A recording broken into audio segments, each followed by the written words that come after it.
Hi, this is Mark News from Plant Talk Radio. Thanks for subscribing and listening to our podcast, Your Gardening Questions from Plant Talk Radio. If you have a gardening question you'd like our host Fred Howard to answer, send him an email. The email address is fred@planttalkradio.com. Now for today's question. Well, Chris, I wanted to stay on our soapbox about plant physiology and especially trees, how important they are, and then how they function well beyond our actual understanding.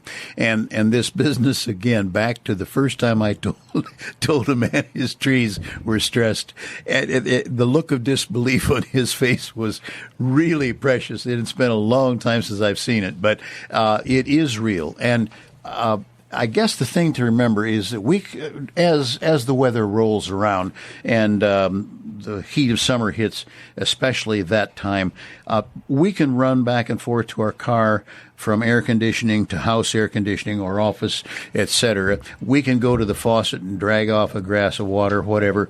But plants, especially trees, cannot do that.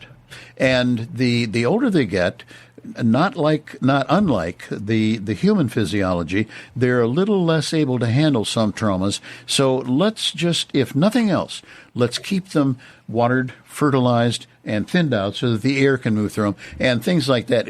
What would you add to, let's just say, that situation or recommendation? No, definitely. You're right on. And I think what we don't realize is we cause a lot of the traumas. As a homeowner, mowing our grass and weed whacking the weeds around the trunk of the tree and constantly nicking that trunk of the tree. And a nick every time you mow it, that adds up 30 times a year, a couple, years in a row. I've seen trees with full rings around them. Sometimes when we mulch is good. Yeah. But 12 inches of mulch each year on top of the trunk of the tree isn't good. And that causes then girdling roots and things like that. So, we have to be conscious of what we're doing around the trees as well, because, we cause some of those problems. Well, and the thing that I have seen the lament of people's face many times, they did not know, and for that we have to excuse.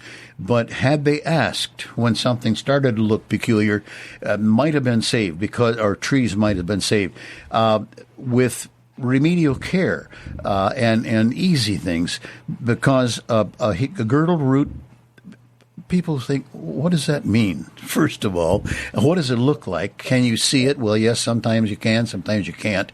This adding of mulch and all of the traumas that we add. Then we go back to a basic physiological fact in terms of communities. Trees in nature stand together.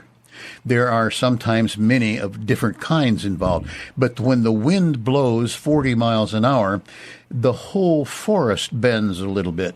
Now, you take away the forest and put a house there, which cuts some of the roots away from the tree in the first place, and it takes all the wind by itself in sharp hits. That tree is traumatized regardless of what you've done. Well, and where's the big tree in the forest? Yep. It's never right on the edge. It's in the middle where it's protected, and you'll notice a forest on the edges are the smaller trees, the honeysuckle, the bushes, and as you get deeper into the woods, you get your bigger trees, and they do act together.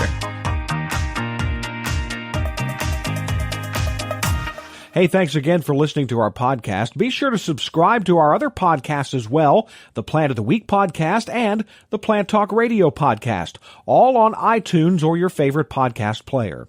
If you'd like to sponsor a daily podcast, contact us at fred@planttalkradio.com. To find out more about Fred Howard and Plant Talk Radio, visit our website, planttalkradio.com. Circle270media.com